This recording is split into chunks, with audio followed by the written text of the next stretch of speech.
Good afternoon. Доброго дня вам усім. Let me introduce myself a little bit more. Дозвольте мені розповісти про себе. I've been a full-time pastor now for over 30 years. Уже більше 30 років я служу пастором.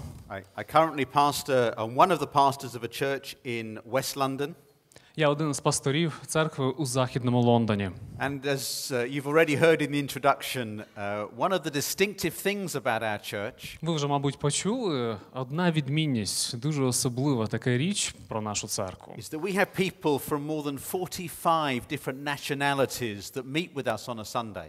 Полягає в тому, що в нашій церкві можна побачити вихідців з різних країн, а якщо точніше, то більше 40. Майже 45 країн. We have people from North Africa and South Africa. Чи то Північна Африка, чи Південна Африка. We have people from India, Pakistan, Sri Lanka, elsewhere in Asia. У нас є люди з Пакистану, Шрі-Ланки, Індії. We have people from many parts of the Caribbean. У нас є люди походженням з країн Карибського басейну. From North America, South America. Не кажучи вже про Північну Америку, Південну Америку і так далі. From Eastern Europe Або, and наприклад, Western Europe. Східна Європа, а також Західна Європа. But I'm very sad to tell you Але ви знаєте, мені дуже сумно визнати, that we have nobody from Ukraine. що з України в нас чомусь нікого немає в церкві. So if any of you want to move to London, you'll be very welcome. Тобто, якщо ви думаєте про переїзд до Лондона, ми будемо раді вас бачити в нашій церкві. I'm married. I have 3 grown-up Добре. children. Я одружений, у мене 4 онуків. My children are all married themselves. Звісно, що у моїх дітей є вже сім'ї. I have the huge joy of having 4 grandchildren. І я тішуся, що можу бути дідусем. У мене 4 чудових онуків. I love being a granddad. Мені дуже подобається бути дідусем. It's been a real privilege. This is my first visit to Ukraine. Відверто кажучи, в Україні я вперше, і для мене то велика честь. I travel a great deal into different countries. Подорожую я багато, буваю в різних країнах. And I met your Pastor Anatoly, at a conference in Germany last year. А вашого пастора Анатолія Івановича я зустрів на конференції у Німеччині минулого року. I was one of the main speakers at the conference. Я там виступав, а він слухав, підійшов, познайомився ось. And he invited me to come and to visit you here. І запросив відвідати вашу церкву. And it has been a huge privilege to spend just these few days with you in Kyiv. І ще раз хочу підкреслити, що ті дні, які я провів тут в Києві, останні декілька днів, для мене стали великим благословенням. Для мене то надзвичайна честь. Meeting with the pastors, the staff, and then the conference yesterday with over 80 of the leaders. Дуже приємно було зустрічатися з лідерами, проводити зустрічі. І вчорашня конференція з лідерами була також великим для мене благословенням. And it's been really helpful to me hearing something of the history of Ukraine and something of your current situation and difficulties as well. Мені розповідали про історію України, а про ті обставини, через які ви проходите наразі. І для мене це було надзвичайно корисно. We will be able to pray for you in London with a much greater understanding. Гадаю, що тепер у нас буде можливість молитися за вас у нас в церкві в Лондоні і розуміти, що відбувається. I want to look with you this afternoon at a passage from the book of Revelation. Наразі я хотів би з вами поміркувати над книгою Об'явлення. I know that you've been looking at Revelation on Sundays for some time now. Мені розповідали, що ви вже не першу неділю міркуєте над Об'явленням. The core theme of the book of Revelation is that God is always in control now and forever. І насамперед я хочу зазначити, що ключовою думкою у цій книзі Об'явлення є думка про те, що Бог завжди і все контролює. Whatever the appearance, God is in control now and forever. Якими б не були зовнішні обставини, Господь завжди і все контролює. The situation of the church that John was writing to is that life was very difficult for them. Я думаю, що життя християн, яким і апостол Іоанн адресував свою книгу, було надзвичайно складним. It was not illegal to be a Christian. It was not a crime to be a Christian. Насправді, закон не забороняв християнство. But if a Christian came to court, they were required to swear an oath. Але коли християни раптом опинялися в суді, наприклад, від них вимагали, щоб вони принесли клятву.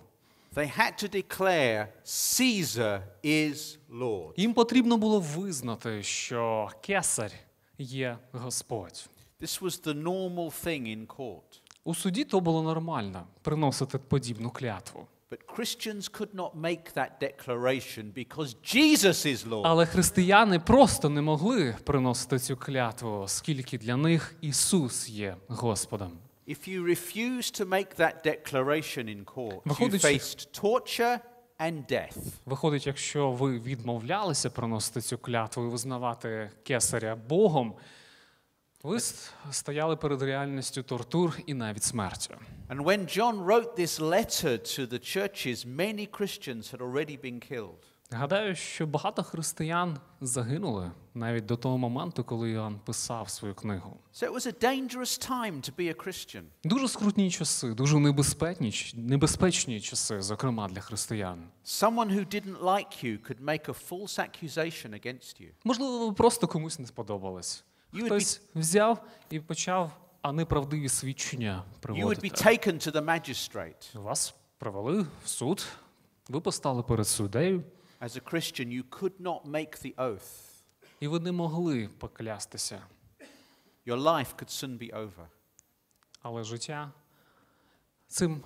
через це можна було пожертвувати власним життям. So John wrote this letter to encourage the churches. Для чого Іоанн пише цю книгу об'явлення? Гадаю, для того, щоб підбадьорити християн. To be faithful to God, whatever the situation. Аби вони залишалися вірними йому у всіх обставинах життя. Because God is in control now and forever. Бог контролює. Він контролює все зараз і буде контролювати завжди. So let's look at part of chapter 7 together. Отже, звернімося до 7-го розділу книги об'явлення. We're going to look from verse 4 through until verse 17. А якщо точніше, ми починаємо з 4-го вірша і продовжимо до 17-го. But first we will read from verse 4 to verse 8. Thank you, Alexander. Спочатку ми прочитаємо уривок, починаючи з 4-го вірша аж до 8-го. «І почув я число попечатаних, 144 тисячі попечатаних від усіх племен Ізраїлевих синів. З племені Юдиного 12 тисяч попечатаних, з племені Рувимового 12 тисяч, з племени Гадового 12 тисяч, з племені Асирового 12 тисяч, з племені Нефталимового 12 тисяч, з племені Манасіного 12 тисяч, з племені Симеонового 12 тисяч, з племені Левіїного 12 тисяч, з племені Ісахарового 12 тисяч, з племені Заволонового 12 тисяч, з племені Йосипового 12 тисяч, з племені Веніамінового 12 тисяч попечатаних». Being sealed was a guarantee for the future. Що означає бути попечатаним? Печатка – це гарантія на майбутнє. It was like having a lifetime guarantee of being secure with God.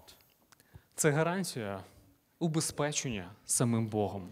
People reading these verses, many have been bewildered by them. Гадаю, що люди, коли читають ці вірші, ламають голову над тим, що вони означають. But really understanding them is fairly straightforward. Але мені здається, розуміти їх досить просто. We know that in our world today there are millions of people who are believers in Jesus. Мільйони віруючих, мільйони християн. So obviously the number here, like everything else in Revelation, is symbolic. Очевидно, що це число, як і багато інших речей, зокрема в книзі об'явлення, має символічне значення. This is how the number works. Що це означає? 1000 is the biggest unit found in the Bible. Найбільше число, яке трапляється в Біблії, це 1000. So 144,000 is a huge, countless number. Виходить, що 144 вказує просто на повноту, на величезну кількість. You may remember from school that 12 times 12 is 144. Ми всі пам'ятаємо зі школи, що 12 на 12 – 144, да? 12 in the Bible is the number of completeness. Де ще трапляється число 12 в Біблії? І де воно не траплялось, воно вказує на повноту чогось. So 12 by 12 is a completely fulfilled number. 12 на 12 – це вже повна повнота, повніше якої бути нічого не може. But also in Revelation, here we have the 12 representing the 12 tribes of Israel and 12 representing the 12 apostles. Навіть в об'явленні ми бачимо, що 12 племен Ізраїлевих, колін Ізраїлевих, 12 апостолів, їх теж було 12. And as becomes clear later on in Revelation, particularly in chapter 21. А якщо подивитися далі по книзі об'явлення, зокрема розділ 21, то все стає зрозумілим. The church today has become the people of God. Що церква нині є народом Божим. In the Old Testament, Israel was the people of God. У часи Старого Заповіту таким Today, народом був Ізраїль. we are the people of God, the church. Сьогодні ми, церква, є народом Божим. So let's read the next couple of verses, verse 9 and verse 10. Прочитаємо декілька наступних віршів. А саме 9 і 10. Потому я глянув, і ось натовп великий, що його зрахувати не може ніхто. З усякого люду, і племен, і народів, і язиків стояв перед престолом і перед Агнцем, задягнені в білу одежу. А в їхніх руках було пальмове віття. І взивали вони гучним голосом, кажучи: «Спасіння нашому Богові, що сидить на престолі, і Агнцеві». These are two of my favorite verses in the whole of the Bible. Скажу відверто, що ці вірші є моїми улюбленими віршами у всій Біблії. This is the same group as the 144,000, but it's seen differently. Я вважаю, що тут йдеться про тих самих людей, про яких йшлося в попередньому уривку, просто описуються вони інакше. It's a little bit like the hairs on our head. А чи можемо злічити ми волосся у нас на голові? God knows exactly how many hairs there are on your head. Річ у тім, що Бог знає точну кількість волосин у кожного з нас на голові. And for most, but perhaps not all of us, that number is beyond counting. Я думаю, може не у всіх, але у більшості з нас їх така кількість, що злічити їх точно неможливо. What really excites me about these verses is that every people group has people there. Що тішить мене найбільше, коли я читаю ці слова? Це те, що там були присутні люди з різних народів. Every tribe, every tongue, every language, every nation, they're all represented there, standing before the throne. Там були люди з усіх народів, з усіх країн, які тільки можна уявити, якими мовами б вони не розмовляли, вони там були перед троном Божим. We live in a big world with many countries and many people groups. Наш світ не такий вже маленький. Багато країн, багато регіонів, народів, етносів. Isn't it exciting that every single group will have people who are believers who are standing there in front of the throne? Хіба не дивовижно, що там перед Богом будуть представники кожного з цих народів? And I'm going to be there. Я сподіваюся, я буду там. Маю надію бути там. And I hope that every single one of you will be there as І маю well. надію, що ми будемо там разом. One of the things that I enjoy about the church in West London Що мені найбільше подобається у нас в церкві, в Західному Лондоні, is that on a Sunday morning, це те, що в неділю вранці на служінні, right now, because right now they're meeting in West London, якщо подивитись, то зараз, просто зараз у нас теж відбувається служіння. there is a little taste of heaven. Ми там, в своїй церкві, можемо відчути трохи на смак неба. As people from over 40 different nationalities meet together. Стільки людей збирається разом, з різних народів, різних національностей. Ми можемо відчути небо на смак, як воно буде там. They will be worshiping in a whole variety of languages. Вони поклоняються різними мовами. It's just a little taste of heaven. Ось так, відчути на смак, хоч трошечки, хоч якось. We're going to come to the white robes later on. Трохи згодом ми поговоримо про білу одежу. But the palm branches are a symbol here. Зараз час звернути увагу на наступний символ. Це віття, пальмове віття. You will remember when Jesus rode into Jerusalem just a few days before he was crucified. Пам'ятаєте, як за декілька днів до смерті Ісус входив до Єрусалиму? People cut palm branches from the trees. Що робили люди? Вони зрізали пальмове гілляче і клали просто перед ним. They put some on the road. They waved others as he came in. Дехто просто махав цим листям, цими гілками, хтось просто устилав ними дорогу. It was a symbol recognizing that Jesus was the king. Jesus is God. І це символічно вказувало на те, що Ісус Господь, Ісус Бог. So these people in the future, they're all standing there in front of the throne, Jesus on the throne, and they're waving palm branches, recognizing that He is King, He is God. Уявімо цю картину з майбутнього. Люди з різних народів, з різних країн, розмовляють різними мовами. Усі вони знаходяться там, перед троном Божим. Всі вони визнають Його Господом. And the purpose of this vision being shared here is to encourage people. А навіщо взагалі це бачення ми знаходимо в книзі об'явлення в Святому Письмі? Я гадаю, для того, щоб підбадьорити християн. Because this is our destiny. Це їх майбуття, це наше майбуття. This is our future. Це те, що чекає на нас. And I'm going to be there. І я маю надію бути там. And I hope every one of you will be І я too. маю надію, що ми будемо там разом з вами. And there is nothing that can keep us from that. І я думаю, що ніщо, абсолютно ніщо не може нам завадити. You know, you may die today. Не виключено, що сьогодні наше життя добіжить кінця. None of us knows when that is going to happen. Ми не знаємо, що трапиться навіть за 5 хвилин. And death is always a tragedy for the people that are left behind. Для людей, які залишаться, смерть буде катастрофою.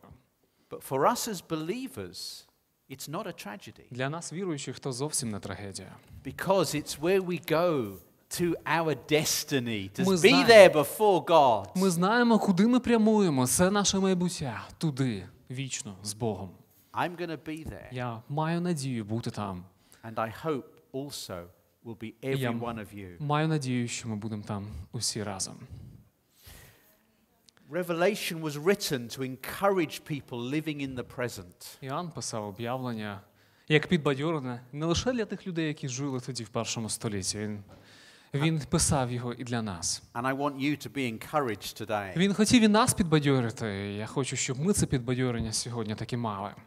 You probably are not facing persecution for being Christians. Можливо, сьогодні ми не проходимо через такі переслідування, як проходили християни раніше. But for some of you right now, life will be really difficult. Але я впевнений, що тут в залі є люди, для яких життя не є надто простим. It may be through illness. Можливо, через хворобу. It may be through circumstances around your life, financial Можливо, situations. через певні обставини, зокрема фінансові негаразди. It may be relational difficulties. Можливо, труднощі у стосунках. Could be so many different things. Проблем може бути безліч насправді. And sometimes we can begin to lose hope. І буває таке, що ми втрачаємо надію. Life can become so difficult, so overwhelming, we feel that there is no hope for the future. Життя стає настільки складним, воно поглинає нас, що ми втрачаємо надію. The good news Але добра новина полягає в тому, is that this here pictured is our destiny. що ось ця картина, про яку ми тут прочитали, це наше майбуття, це те, що чекає на нас в майбутньому. Whatever the appearance, now and forever, God is in control. Якими б не були зовнішні обставини, зараз чи потім, Господь все контролює. It is okay to say amen. Я думаю, було б непогано сказати амінь взагалі. And our future is secure with God. І наше майбуття, воно надійне, воно обезпечено самим Богом. No matter how difficult things are, we should never lose hope because we have a destiny. Яким б складними не були обставини, у нас є майбуття з Богом. And we're going to read more about that in the next few verses. І ми прочитаємо про нього іще декілька віршів. Let's read verses 11 through to 14, please, Alexander. З 11 до 14, 7 розділ. І всі ангели стояли навколо престолу, та старці від 4 тих тварин, і вони на обличчя попадали перед престолом і вклонилися Богові, кажучи: Амінь, благословення і слава, і мудрість, і хвала, і честь, і сила, і міць нашому Богу на вічні віки. Амінь. І відповів один зі старців і до мене сказав: а оці, що задягнені в білу одежу, хто вони і звідкіля поприходили? І сказав я йому: мій пане, ти знаєш? Він же мені відказав: це ті, що прийшли від великого горя і випрали одіж свою та вибілили її в крові агнця. The 24 elders, for reasons that are too long to explain now, stand for all of God's people. Може, бракує часу, щоб все пояснити, але ми бачимо, що 24 старці знаходяться перед престолом Божим. The four living creatures represent both the animate and the inanimate world. 4 живі істоти, вони представляють живий і неживий світ. The Great Tribulation is the period from Jesus' resurrection until the time when he returns. І ось цей період великої скорботи, він, власне кажучи, почався ще після Вознесіння Ісусового і триває до Його приходу. Some of those who were standing in that multitude had been martyred. Незліченна кількість людей, багатьох з них було замордовано до смерті. The majority had not been.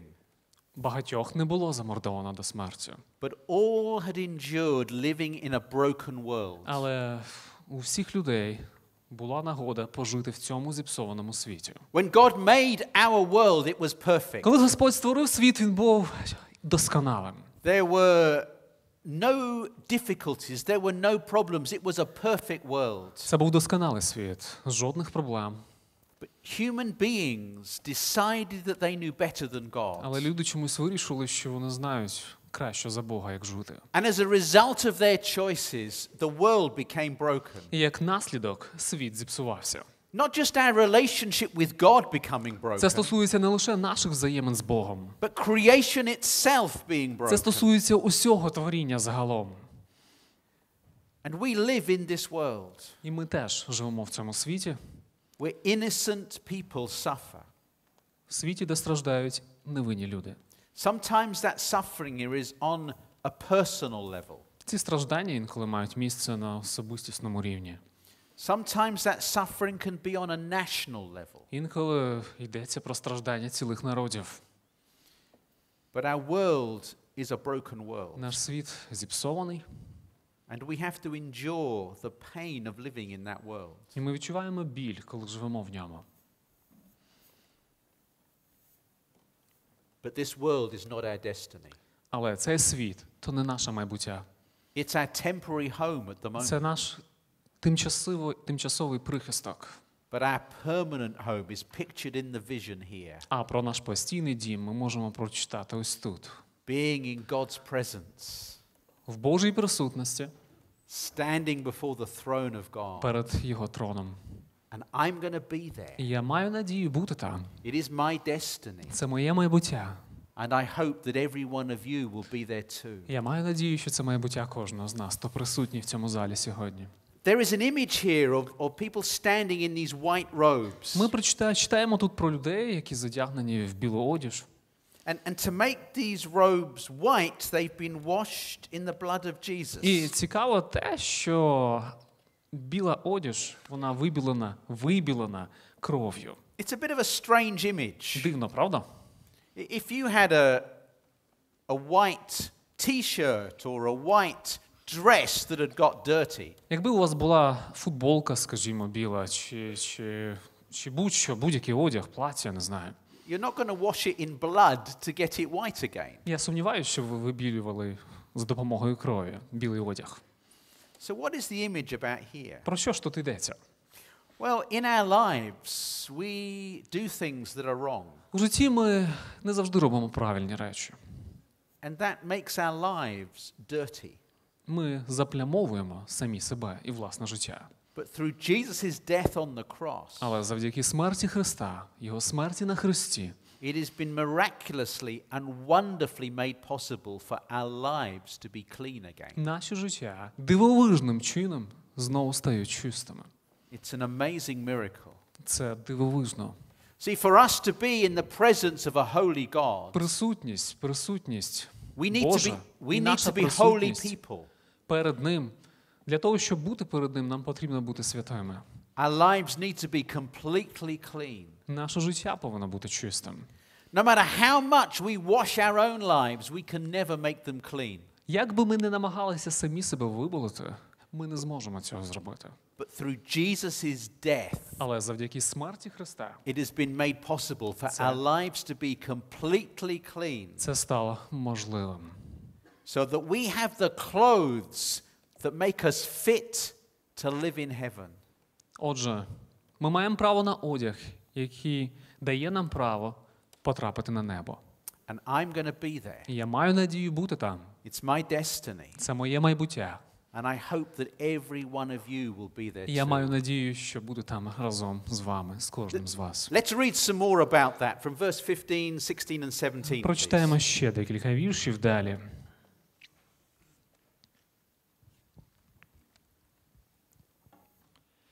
Тому-то вони перед Божим престолом, в храмі Його день і ніч йому служать. А той, хто сидить на престолі, розтягне намета над ними. Вони голоду і спраги терпіти не будуть уже, і не буде палити їх сонце, ні спека яка, бо агнець, що серед престолу, буде їх пасти, і водитиме їх до джерел води життя. І Бог кожну сльозу з очей їхніх зітре. The image here is being of continually in the presence of the living God. Присутність Божа. Ми присутні перед Ним. And there is this image of the tent being spread over them. Ми перебуваємо в Його присутності. Ми тут бачимо образ, цікавий образ намета розкинутого над нами. Now, in the early part of the Old Testament, people lived in tents. Пам'ятаєте, в часи Старого Завіту люди жили в наметах. Each family had a tent. І свій намет був в кожної сім'ї.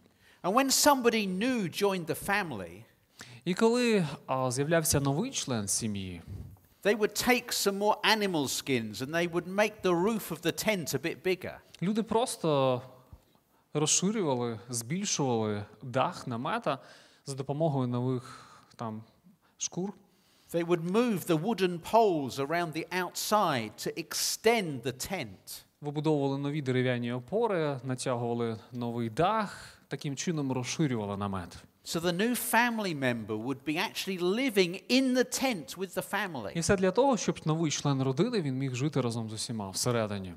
This is an amazing image. Надзвичайний образ, надзвичайна ілюстрація. It says that when we become a member of God's family, Коли ми стаємо членами Божої родини, He extends His tent over us. він розкидає над нами свій намет. We're not in a tent down the road somewhere. Це не намет, який можна побачити десь біля дороги. We're not sleeping outside under the stars. Це навіть не те, що спати під зірками. God has extended His tent and we are inside His tent as His Господь people. розтягнув над нами свій намет, свій захист, і ми знаходимося всередині, як його народ. It means we are under the protection of the living God. Це означає, що ми знаходимося під його захистом. We share the provision of the living God. І ми бачимо його провидіння для нас. It's an amazing place to be. Хіба це не дивовижно? Це чудове місце. Inside the tent Там, with the living всередині, God. разом з живим Богом. These other images here are important for us too. Ще декілька образів, які є не менш важливими для нас. We need to remember that this letter was sent to people living in the Middle East 2000 years ago. Не слід забувати про те, що книга адресувалася насамперед людям, які жили на Близькому Сході в першому столітті. Famine was a regular occurrence. Скажу, що часто вони відчували голод. Shortage of water Не. leading to shortage of food. Брак води, все це призводило до нестачі їжі. But the image here is that never again will they hunger, never again will they thirst. Але ми читаємо в цьому місці, що ніколи більше вони не будуть відчувати голод, ніколи більше вони не будуть відчувати спрагу. I don't know how hot it gets in Ukraine during the summer. Уявлення не маю, наскільки спекотно може бути в Україні влітку. I think you get around 30, 32 degrees perhaps. 30-32 за Цельсієм, десь так, да? Буває? In the Middle East it reaches 50. Скажу, що на Близькому Сході температура досягає 50 градусів за 50 Цельсієм. centigrade, not Fahrenheit. Я не про Фаренгейт, про Цельсій. There was no air conditioning in the time of John writing. Більше того, у час, коли Іоанн писав свою книгу, у них не було кондиціонерів. There was nowhere to shelter from the blistering heat. Сховатися від жахливої спеки було просто неможливо інколи. Hence again, the image here, never again will the sun beat down upon them, nor any scorching heat. Але тут ми читаємо, що сонце більше ніколи не буде їх мучити. And the image of Jesus being the shepherd taking care of us. Ісус, який буде пасти їх. Giving living water, which speaks about eternal life. Водитиме до джерел живої води, яка у свою чергу символізує вічне життя. But even more amazing than that is this final picture. Але є ще одна річ, найдивовижніша. Of Jesus wiping away every tear from the eye. Ісус зітре кожну сльозу з очей.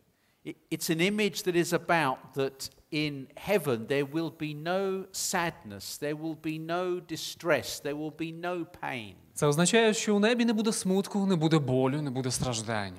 All of that hurt and heartache that we've experienced in this life, Все, що ми відчуваємо в цьому житті, living in this broken world, у цьому зіпсованому світі, it is all going to be wiped away by Jesus. усе це тимчасово, тому що Господь витрав ці сльози. I'm going to be there. Я маю надію бути там. It is my destiny. Це моє майбуття. I hope that you will all be there too. І маю надію, що ми будемо там всі разом. All of that pain that you've experienced in life, І той біль, через який ми проходимо, it's being wiped away from you. Господь його прибере. The last trace of earthly sorrow. Увесь земний смуток. This is our destiny. Це наше майбуття. This is what we look forward Це наша to. доля, це те, на що ми чекаємо. So this strengthens us for living in the now. І усвідомлення цього дає нам силу жити сьогодні, тут і зараз. We can deal with whatever 2016 throws at us. Ми можемо мати з цим справу. Whatever the difficulties, whatever the problems that come into our life. Які б не були проблеми, які б не були випробування в житті, We have the strength in the now because we know where our future will be. ми маємо силу, тому що знаємо про свою долю. We know our destiny Ми is знаємо to be with God Про свою долю, forever. своє майбуття з самим Богом. We will stand before God's throne with people from every tribe, every tongue, every nation. Там, у Його присутності, з людьми з різних народів, з різних країн. Clean and holy. Чистими і святими. No more thirst, no more hunger. Не будемо відчувати голод, не будемо відчувати спрагу. No more sorrow. Жодного смутку. Heaven is going to be good. Скажу, що небо то чудово. And I'm going to be there. І я маю надію бути там. And I hope that so will be every one of you. І я маю надію, що ми будемо там усі разом. We're sharing communion in a while today. Сьогодні за деякий час ми братимемо участь в причасті. I was very excited when Pastor Anatoly told me that there was communion today. Скажу відверто, що коли дізнався від вашого пастора про причастя сьогодні, я дуже зрадів. Because this links into the passage that we've been looking at. Тому що це, що ми бачимо на столі, безпосередньо пов'язано з тим уривком зі Святого Письма, який ми розбирали щойно. See, when we celebrate communion, we are in 3 different time zones. Коли ми приймаємо причастя, ми одночасно знаходимося в 3 різних періодах часу. We link back to the past. Звісно, що ми пов'язані з минулим. We remember what Jesus has done for us on the cross. Ми згадуємо те, що Христос зробив для нас на хресті. The breaking of his body, the shedding of his blood. Його тіло було поламане, кров пролита. We also know that in the present, as we eat and as we drink, the Bible tells us we're strengthened by God. У Святому Письмі ми також читаємо, що коли ми приймаємо хліб і вино, ми отримуємо силу від Бога. But what I want to highlight is the third time zone this morning. Але те, на чому я хотів би наголосити, це на третьому моменті. Because this is not just about the past and the present. Це не лише минуле і не лише теперішнє, яке ми бачимо в цих символах. This is an anticipation of our future. Тому що те, що ми бачимо ось тут на столі, воно символізує майбутнє. Jesus said to his disciples at the Last Supper, Під час останньої вечері Ісус, звертаючись до учнів, сказав: I will not drink the fruit of the vine again until I drink it with you in my Father's kingdom. Я не буду більше куштувати плодів виноградних, а лише там, коли вже в царстві свого Отця. Тоді буду куштувати разом з вами. Elsewhere in Revelation, we have a picture of the marriage feast of the believers with Jesus. В об'явленні ми також читаємо про той великий банкет, який очікує на віруючих. And as we later take, eat and drink, І згодом, коли ми будемо брати участь у причасті, I want you to remember today that this is an anticipation of our future. я хочу, щоб ви були переповнені очікуванням і розуміли, на що ми очікуємо. A little taste. Так, лише трошки причаститися, лише трошки відчути. But it's a real taste of our future. Але це справжній смак нашого майбутнього. Because we will stand before God Оскільки ми будемо перед Богом стояти with people from every tribe, tongue and nationality. разом з людьми з різних народів, різних національностей. We will stand in holiness. Будемо в святості. We will stand with every tear, every sadness wiped away. Будемо в місці, де не буде смутку, де не буде горя, де всі сльози будуть And we will витерті. drink the fruit of the vine. We will share in the marriage І ми будемо feast. причащатися This під is час our цього destiny. свята. І це наше майбуття. And I am going to be there, І я маю надію бути там. as will every believer in our world. Так само, як і кожен віруючий в цьому світі.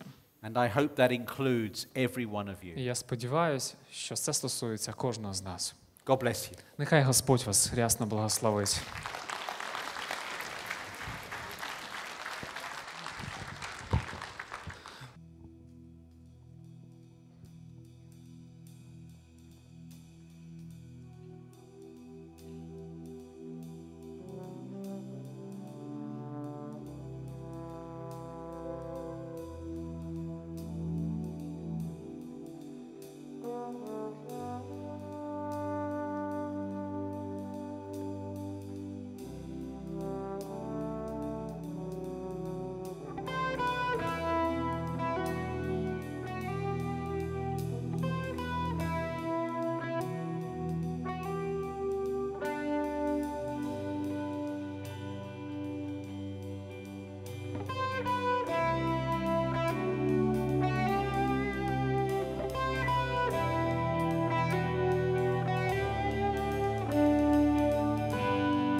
щоб міг забрати гріх.